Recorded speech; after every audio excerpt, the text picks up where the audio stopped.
This is the smell of a warm 3-day-old egg salad sandwich in a wimpy trash bag. Wimpy, wimpy, wimpy! Blech! And this is the smell of that same sandwich in a hefty, ultra-strong trash bag with new Fabuloso lemon scent. Hefty, hefty, hefty! Smell the difference? When life gives you stinky, get Hefty Ultra Strong with new Fabuloso lemon scent. It smells like clean, freshly picked lemons. So no matter what's inside your trash, you can stop the stink and smell the lemon.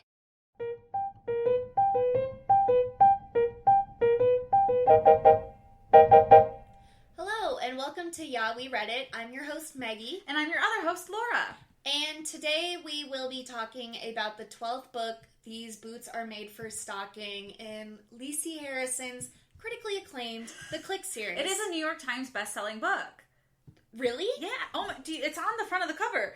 The number one New York Times best-selling series. Wow. People were obsessed with this. That makes me so sad for the literature that we grew up with.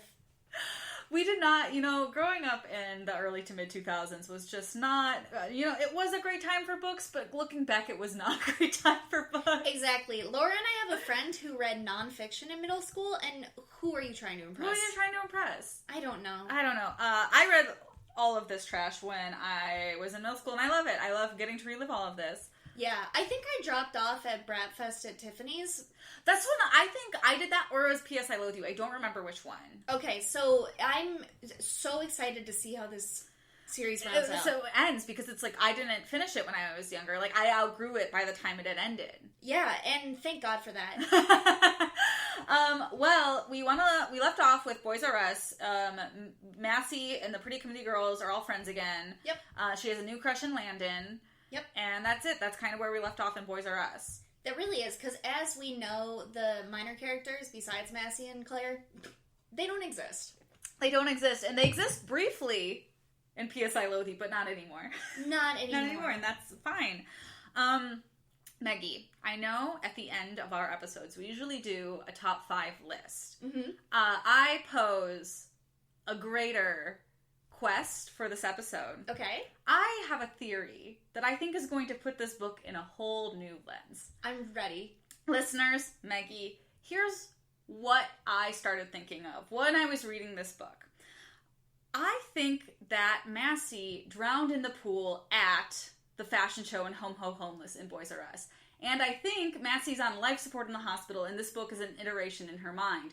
Now, this makes sense because before this book, there is a prequel called Something in Charming, The Rise of the Pretty... Charmed and Dangerous, The Rise of the Pretty Committee. Mm-hmm. And this follows the Pretty Committee before they all become the Pretty Committee. Now, I think that makes sense after Boys R Us because this would be a memory that Massie is reliving while she's on life support. And now this is her projection of what her life should be like.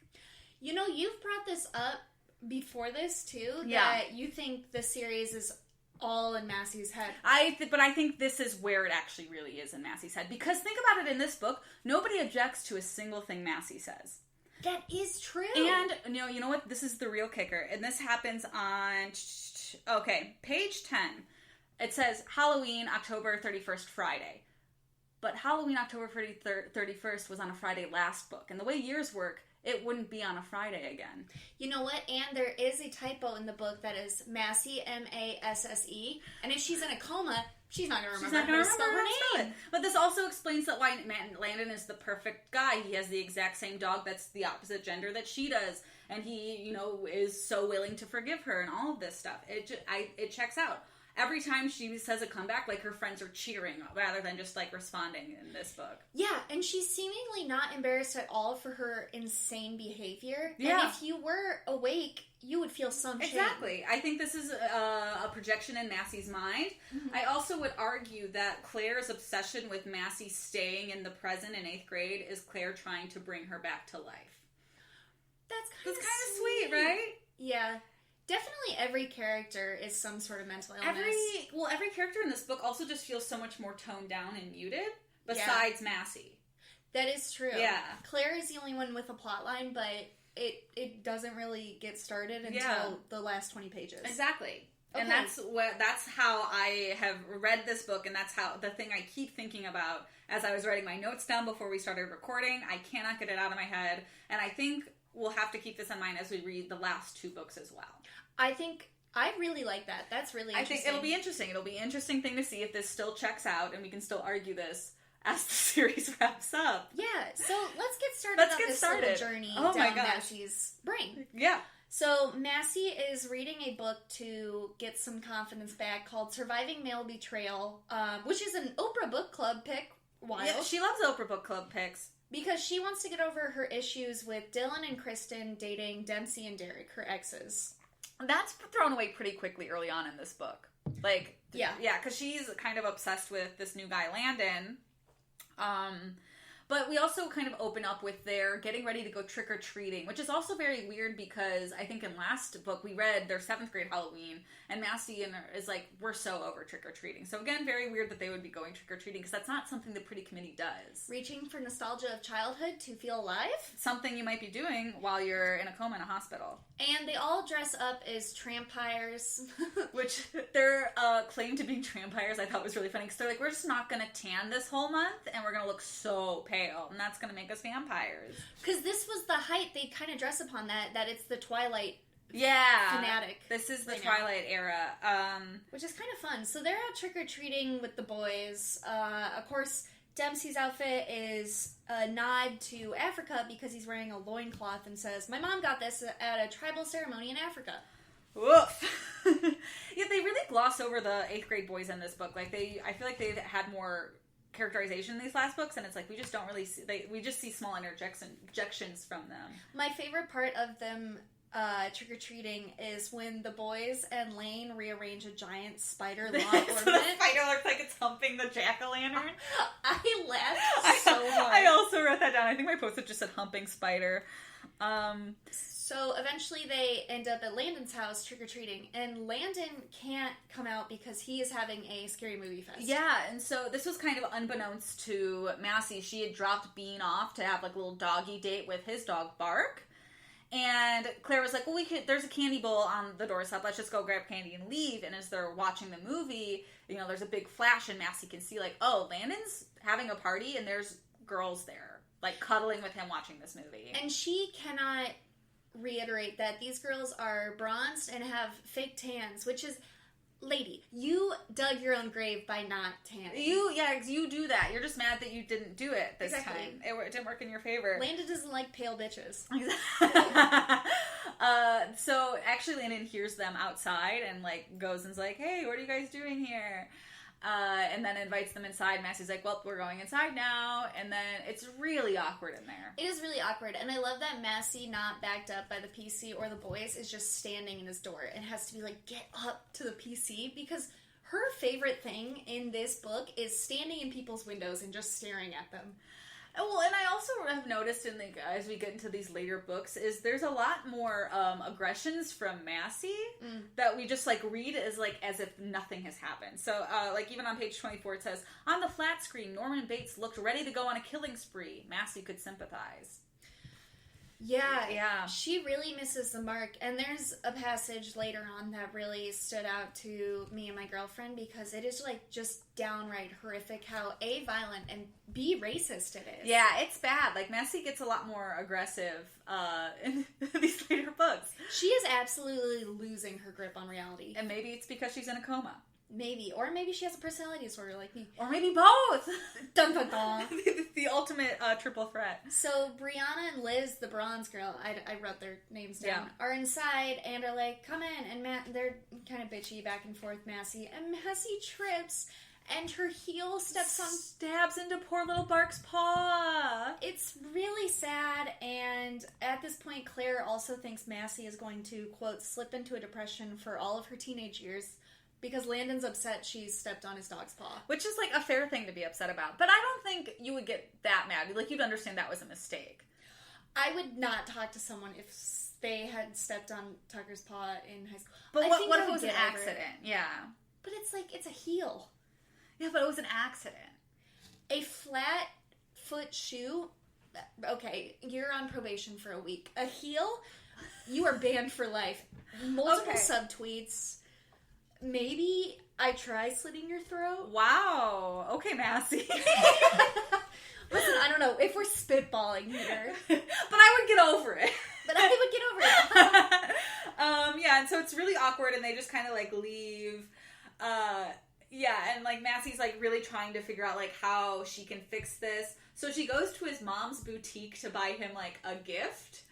Yeah, and it's just a gift to spy on him, which is very self-serving. Yeah, she buys him the Snoop Dogg 2.0? 2.0. Mm-hmm. So, and she uses it so he can keep an eye on Bark and she can keep an eye on Landon, which is a little bit psychotic, let's be honest.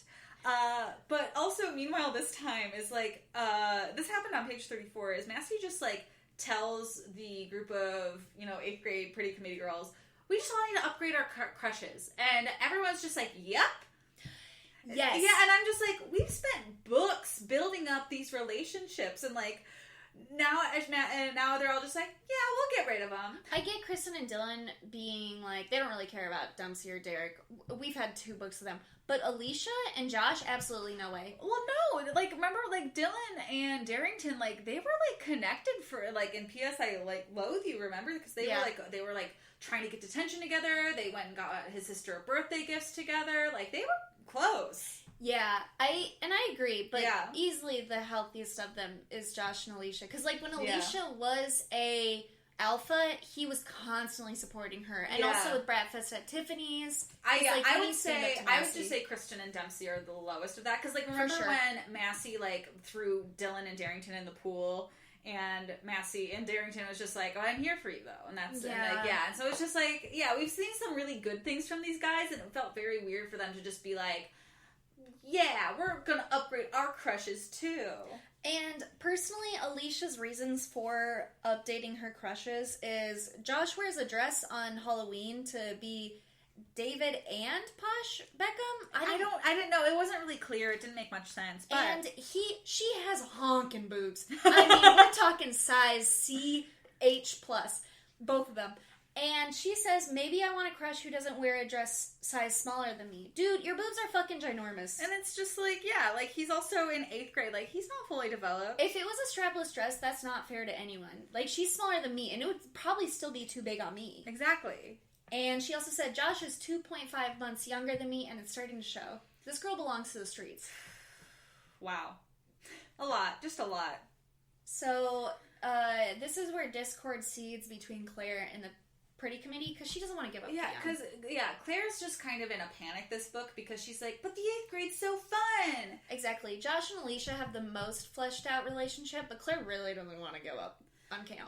Yeah, and she also is just like, I think Claire is like almost like the voice of the reader in this, where she's like, wait a minute, no, why are you guys, like, since when do you guys not like these guys? Like, like, this is so weird and unlike you all. Like, we were in the 8th grade. We spent a really long time looking forward to this. Aren't we all just supposed to be happy and have fun right now? Yeah, and Claire's super nervous. They're going to do 9th grade things like over bronzing and underdressing for movie night. Oh my gosh. No, and then Claire enlists the help of Lane to be like, we need to convince them that the 8th grade is where it's at. Which I love, because Lane makes a t-shirt for herself, not even one for Claire, that just says, save the males. Yeah. And the whole point is that 8th grade crushes might be endangered, but they were not going to become instinct. Do you think Alicia is just also over the Clique books at this point? I don't know. Like, I think we've talked about this before. It's like, I don't know if, like, Lisi's realized the hole she has made and just kind of having fun in it, or if this book has been ghost-written, and we might never get to know that. But I love to think about those things when I lay awake at night, you know? So, since Landon's not at home and can't be seen on Snoop Dogg's cam, they go to ADD, the public school, to spy on Landon. And they trick Isaac, her driver, into thinking that the girls are checking out public school to attend next year. And he's like, that's great, open your horizons. And the entire reason Massie convinces them all to go to this public school is because Landon won't answer her texts. Massie, he won't answer her texts. She's checked to see if he's joined her new FB group. She's checking, like, all of his social media, which, honestly, I've done. I've checked, like, I've literally had guys not text me, and I've checked their social media to be like, well, are you on your phone? It's crazy, because I'm like, yeah, the Facebook group she made, Ethical Animal Treatment by Alphas, that's, first of all, congrats. How'd she make animal rights classes? But I have straight up done that to a gay guy, where I made a Facebook event and just invited him to ride the carousel at Navy Pier, which is insane in hindsight. So, I don't know. Cute at the time, who knows? So, we get to the public school, and it is so classist, you guys. The sign is cracked. The gate is described as rusty. There is one part where, and this is where Massie is out of control. Yeah. This one girl with, how I pictured it was one side of her hair is dyed red, and the other is dyed yellow, and she has dreads, and she calls her McDreads and says she wants to drag her across the parking lot. She resisted the urge to grab McDreads by the hair and sling hurl her across the potholed lawn. That is so It was aggressive. Again, we're not even on page 100 yet. We already have like 2 very aggressive things from Massie's end. Yeah, Lacey has a lot of micro and macro aggressions in this book that I would love to ask questions on. Yeah, so then as she's watching this kind of unfold before her, Landon finally texts her back, and she's like, shoot, we have to leave because I do not want him to know we're here. Yeah. So they panic and all go back to the school. Yep, they all go back to school. Also, Kristen's like, I'm on scholarship. We really need to go back to school. We need to go back. And then this is the part where we see, because Claire's obviously listed in Lane's help to convince everyone that the 8th grade is so freaking cool. Mm-hmm. But this is where we see phase 1 of this plan, which is like, it's literally a page. And Lane just brings a fake diary from her brother Chris Abley. Yep, and you can tell. Like, it's just so obviously fake. And she's like, yeah, guys, I found my brother's journal, and all this talks about all, like, the dirty stuff they do to girls. And how they use middle schoolers for sex. But then, and she might have had it sold, because Alicia and Dylan are like, but Massie realizes it's a stunt because dumbass Lane has a section where Chris talks about how awesome his sister is. Yeah, this is one of the entries from it. October 31st, Dear Diary, Halloween is like the best holiday there is. Me and my 9th grade friends can't wait to do all kinds of dirty stuff to all the 8th grade OCD girls in trampy costumes, especially the ones dressed up like vampires. Like, she blew her cover so quickly. So fast. And she did the same thing with the models in, I don't even remember what book, where... That was last book, yeah. Where Massie hires the models to be her best friend, and Elaine stages the whole thing where she's like, wow, Dempsey really fucked you over, Elaine. I'm so sorry. It's ridiculous. Yeah, and the big thing I kept thinking about this book is, like, why is Claire so fixated on, like, keeping her friends on a leash, and why is Massie trying to, like, pull her friends, like, I just didn't understand, like, why there was just such this divide, as if a year makes such a difference. And I really love that both Lane and Massie have terrible ideas that are poorly executed, because I remember on page 69, there's that insane list Massie wrote for all the girls to anonymously send older men. It's so it's just so fucking cringe. Yeah, like, there's a big part in this, like, middle section here where it's just, like, everyone's, like, just, like, enlisting weird plans.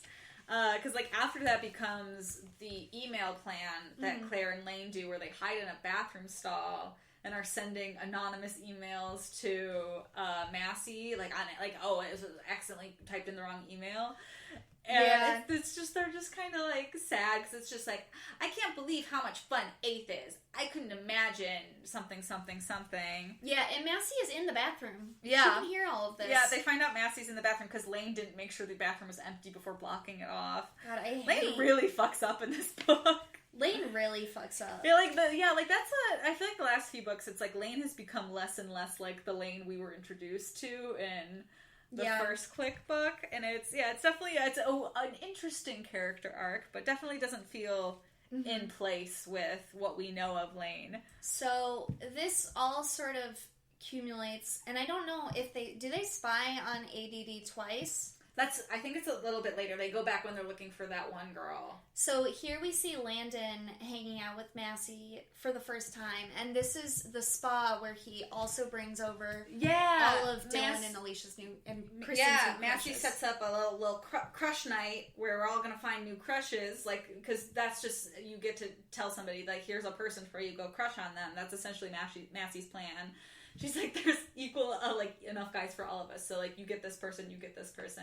Mm-hmm. So Massie invites, the pretty committee, and Landon and his friends come over. She's got Guitar Hero for the guys. They're in a hot tub. Yeah.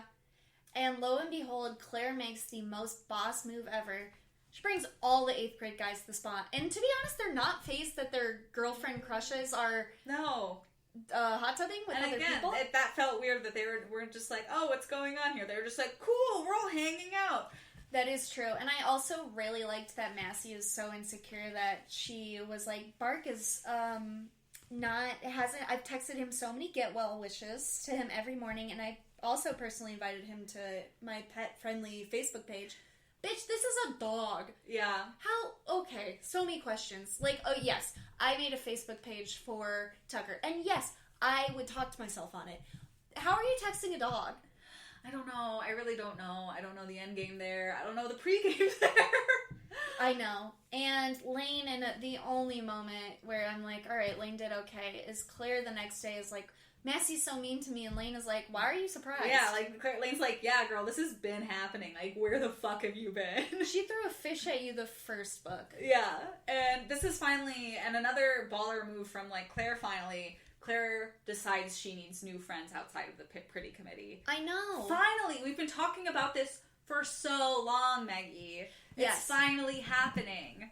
And so Lane has a new idea for making friends, which is never a good sign. So, like, yeah, Lane's ideas suck. I don't know why people keep trusting her. So they have, like, the Witty Committee, which they have before, and Lane's like, I'm going to filter you through the Witty Committee and see if you're smart enough to keep up. And then she has some guy who's posing as Bill Gates in the Witty Committee. Yeah, and Claire doesn't know anything about Bill Gates, so she's like, what the hell is going on? Come over and just talk about technology, and she's like, I use a computer too, and he's like, oh, really? Name 10 robots. Something like that. Some bullshit like that. And then Lane makes a mood ring. It's called the Friend Finder. Oh, yeah, this is during the scene as well, that it's supposed to change a certain color. Yeah. When you can find a friend. And it just keeps turning puke green. Yeah. And Lane's like, it's still in beta testing. And I was reading Laura's book, and Laura also, when I have my own copy, has it very post-it note up, and we were excited for a little bit at the end of this chapter because Lane introduces Claire to a BOCD, the co-ed photography club. There's an Annie Leibovitz quote. They have like these nice ass cameras. It's really artsy. Claire's going to be intellectually stimulated. They have a Nikon D90, which I have no idea. It's a fancy camera. It's a nice one. But they have leftovers, and she might just be able to take it home. And yeah. we're like, yes. And then, literally a page later, one of the girls gets a text being like, student council president caught with toilet paper on her foot, 4th floor. Everybody grab your cameras and go. And Claire's like, why would we need a picture of that? And they're like, it's the paparazzi club. Duh. And I was like, what? And Massie, meanwhile, is losing her mind over Landon. She is. Made a list of why she likes Landon, and it's because he doesn't do theater like Dempsey or like Africa or volunteer. Yeah, that list was like such surface level things, and I was like, I don't think you really like him. When she said he doesn't like volunteering or Africa, I was like, okay. Her number one reason is he's in 9th grade. I love that. Well, and then, meanwhile, Massie also gets to finally see Landon on her Snoop Dogg 2.0 app that she rigged onto Bark. And she sees a girl in Landon's room. And she has a little bird tattoo on her ankle. Mm-hmm. And Massie's like, oh my god, I need to find this girl. And during this time, she also, the ankle bird, gives Landon a flyer to Pupapalooza. Yes. Which is a fundraiser for the Humane Society, and there's going to be, like, bands, it's going to be outside, you know, a festival. And in another embarrassing feat, Massie takes the Pretty Committee back to the public school so that they can find Anklebird. I don't know what they're going to do when they find her, though. Like, I don't know what is she trying to do? I have no idea. They check the bathrooms. They're, like, looking at, like, crawling under stalls, looking at ankles. They check the locker rooms, opting out of the cafeteria in case the boys see them. And then they finally just find the flyer for Pupapalooza, and they're like, well, we have the details now, so we can, like, officially go. And they find it in the craziest way, because Dylan's like, I'm hungry, because that's Dylan's whole plot line. Yeah, always. And they go to the vending machine, and there's a girl who's, like, trying to buy something, and she accidentally... Massie bumps into Dylan to, like, spill her drink, and she's like, oops, oh my god, let me clean your feet so I can look at your ankle. And the girl's like, that's fine, you don't have to, this is weird. And the girl, meanwhile, drops a flyer, and it goes under the vending machine. They have to get it out. To Pupapalooza. To Pupapalooza. And so then, fast forward to them, they're at the mall. They're trying on expensive gowns at the BCBG. Why?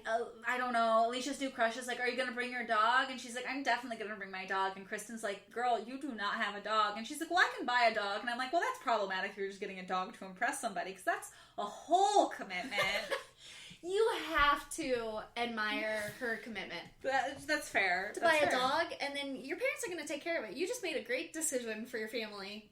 You just added one to your family. And along the line, somewhere Massie decides that her and Landon are they've mutually decided to be exclusive in her head. Yeah, she feels betrayed by Landon, who hasn't even really hung out with one-on-one. And the other girls are honestly fucking killing it with their guys. Yeah. Like, Dylan scored an invite to Luke's band's Saturday night gig. Okay, go off. Yeah, but also are the other guys just gone?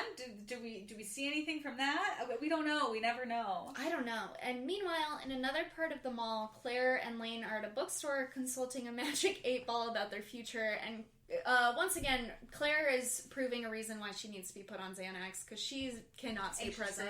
Anxious girl. So then they meet, the worlds collide, as we would say. And Massie's like, what are you doing? You have to come to the Pupapalooza with us. Why aren't you trying on dresses? And she's like, you have to upgrade with us or what? And Claire goes, or what? You'll ditch me like you ditched your crushes? And it's like, damn. Claire's snappy this book. I do love in this bookstore, Massie's ignoring Claire, and she's like, Lane, we have business. And it's all about getting these little booties to put on Bean to spy on people's ankles. And they go to a part of the bookstore that has massage chairs, and I love that she wrote out how it would sound. That it was their backs were vibrating, and Alicia goes, I do not have time for this. But, okay, cherry on top of this whole situation is that Massie just trades Dempsey to Lane in order for Lane to make these booties for her, these spy booties. With no interjection With no interjection. And, Kristen kind of seems like, well, wait a minute, but she doesn't exactly say that. But, Lane's like, I want Dempsey. Massie's like, good, you can have him. Kristen's got a new crush. And, Kristen's just kind of like, okay. But it's, also, we have to understand. It's Lane understands she can't make Dempsey like her. Yeah. And at the end of this is when Massie invites both of them to clearly not a high school party. This is just a fundraiser. Yeah. Which I feel like anyone could get into. This sounds like a public event. This was a very public event. And Claire says, no thanks, I like 8th grade parties more. But Massie sort of indicates that if Claire doesn't come to this party, she's out of the PC. Yeah, it's weird. And Claire's okay. And I get being in 8th grade as a girl and having total anxiety because you can't set boundaries. Yeah. But does she not think she can go and just be friends with this boy? I really don't know. I just truly do not know. And even when she texts Cam later, it doesn't seem like Cam even gives a fuck. He's like, don't fall in love with any 9th grade boys. He trusts her. Yeah. Okay, so then we get to Massie, who's putting on her full-length gown to go to the fundraiser in the dog park. And in another moment of insanity, she texts Landon finally oh, do you have plans tonight? And he's like, oh, I'm going out to dinner with my parents. And she goes, well, let me watch your dog for you. And he goes, that's really okay. And then she just turns off her phone and goes to pick up the dog before she can do anything else with it. Yeah, he's like, his leg is broken and we kind of don't want to. And she goes, great. And these ugly booties that Lane really glamorized, she bedazzled them. She put some feathers. She brings him over to Massie's, and Massie's like, I'm not putting these on Bean. I'm going to stuff Bark and his little broken leg into these booties. She's like, I don't give a fuck. Messed up. Massie's like, I need to find this Ankleberg girl. Again, we don't know what she's going to do when she finds her, but she's going to find her. So, PC is at Pupapalooza. Lane and Claire are at Pupapalooza. Lane and Claire in normal, casual jeans and t-shirt outfits. Pretty committee in full-length gowns and heels that are sinking into the lawn there. I love that. And they are even panicking. They look so out of place because everyone's in jeans. Why wouldn't you be? Because it's a dog fundraiser outside. Exactly. And Claire is desperate to use this event to find new friends, or she'll be a BFF-less LBR, which isn't Lane your best friend? Right? I don't know, but Lane comes in clutch this time, finally. Like, yes! Lane has some older, like, 9th grade friends from theater camp that she introduces her to, Sid and Kara, and they all really hit it off, which I was like, oh, this actually, like, is, like, the healthiest, like, exchange between women in a friend group we've seen. They're very cool, they're very artistic, and then the PC is, like, stressed, and Massie's like, oh my god, Claire! And they come over, and Massie just insults Claire in front of them. And these people don't even give her the time of day. Yeah, they're like, this girl's being weird. Why is she being so mean to, like, this girl who's supposed to be her friend? That's bizarre. Yeah, because she says, I'm sticking with Claire, Claire says, I'm sticking with Cam, and Massie's all pissed and, like, huffs off. Yeah. Oh, and this is also the first time that, like, Kara has a boyfriend who's in the band with Dylan's new crush, Luke. Yeah. And this is the first time Claire considers the fact that, like, her and Cam have never confirmed that they're boyfriend-girlfriend. It's always just been crush. Yeah. Which I was like, oh my god, that is weird that we've never heard them be like Claire's boyfriend. That is weird because it's been over a year. They are like dating. In middle school terms, they're dating. Yeah, but like you thinking they would be like, we're boyfriend, girlfriend, but they're not. Wouldn't that be the first thing you would do in middle school? Right? Like, I feel like that was always the jump to in middle school, and especially high school. It's like you hang out with someone a few times, great, they're your boyfriend or girlfriend. Because crush, I would have more anxiety. Yeah. And they both have, like, acknowledged they like each other. Exactly. It was very, very strange. But now we're on to the hunt for Anklebird. All the PC wants to have fun except Massie. Yeah, all the PC girls are like, great, the guy I'm supposed to like is here. I'm going to go find him. And Massie's like, no, we have to find this girl. And they're like, why? Yeah, she straight up, like, screams at Kristen. And Kristen's like, I'm here to have fun. And Kristen and Dylan just kind of go do their own thing. Yeah, like they should. Yeah, very, very weird. Then Massie's watching, like, this camera, or she's having, like, Alicia watch the camera on the phone while, like, Massie follows around Bark, but then she loses Bark. Yep, and Bark finds, lo and behold, Anklebird for them. And Anklebird picks him up, scooping him up, dancing to the music, like, front of the stage. Yeah, she's great. And, you know, as we have talked about before, Massie is a closeted lesbian, and it really shows here. It really shows here. Like, Massie is, like, freaking out about how hot this girl is. She's totally hot, a 10 out of 10 package, and when she sees the ankle, okay, I get it. She, like, kisses the screen because she's like, mwah, oh my god, all my hard work is paid off. Which, if you're stalking a girl, you probably like her. Yeah. And I'm like, okay, is this like a lesbian foot fetish sort of a thing? Why are you kissing the screen? Why are you obsessed with her feet? I don't know, but then Massie's gonna go confront this girl because she has Bark, and then, of course, Landon appears just at this moment, and Massie's horrified. Which, like, how could you not be? You, like, stole this guy's dog and brought him to a party and shoved his little broken foot into a fucking dog booty. Yeah, I really like that Anklebird picks up the dog and won't give it to Massie. Yeah. Why would she? Yeah. Like, because you shouldn't. Like, Massie's not a good pet owner. And at the same time, Landon and Anklebird, I cannot wait to reveal her name later, because I hate saying it, but they set up a, quote, date at noon, and she watches this unfold before her, and she is crushed. And instead of just accepting defeat, no, that'd be too easy. That would be too easy, Meggie. What does she do? She shows up at 11:55 a.m. Yep. a.m. to his house and hides in his bushes. And brings Bean with her. She brings Bean with her. Which is weird.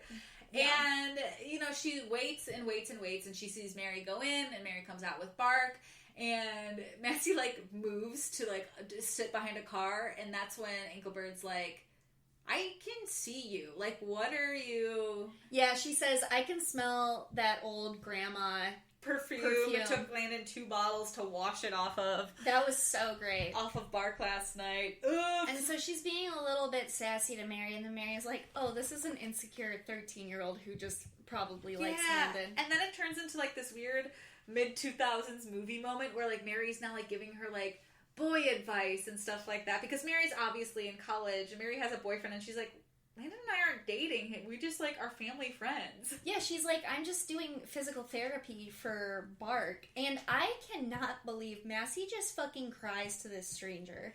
Yeah, it's just, like, it's weird. And then she, like, gets up, and she's like, I gotta go find something. And Mary goes, what? She goes, myself. And I was like, just silence. Like, a moment of silence for that. And you know what? It seems like, okay, just as Claire turned a new leaf in this book, Massie's going to turn a new leaf. She's going to be kinder and nicer, but the next 30 pages, you guys, this is the biggest argument I will have for her having borderline as someone with it.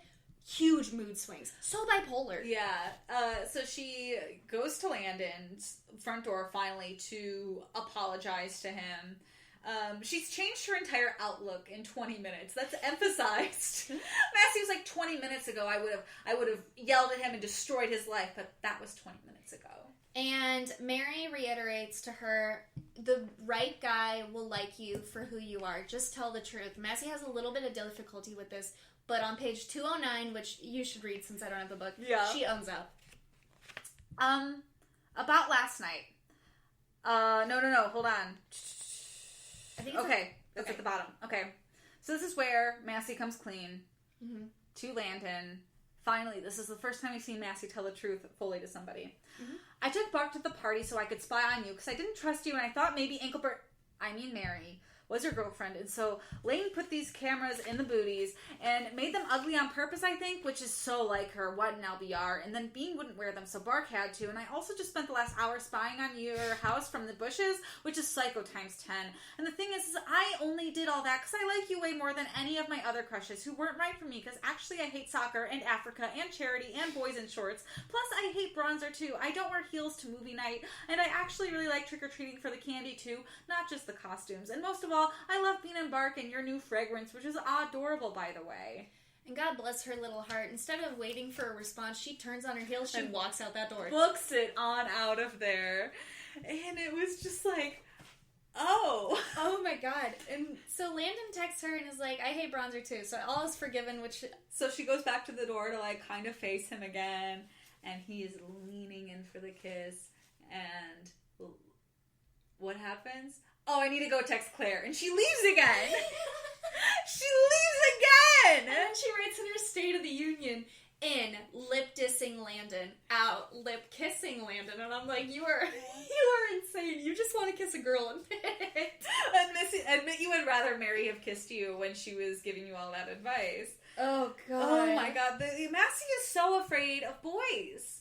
Yeah, and I wrote down that your note said embarrassing, but I was like, alright, I guess she has boundaries in some weird way. So, at this point, Claire is maybe it's more embarrassing for Landon, because he just, like, got yelled to by this girl, took the time to forgive her, and then she wouldn't kiss him still. As Red Pill Boys Online would say right now, that is a beta.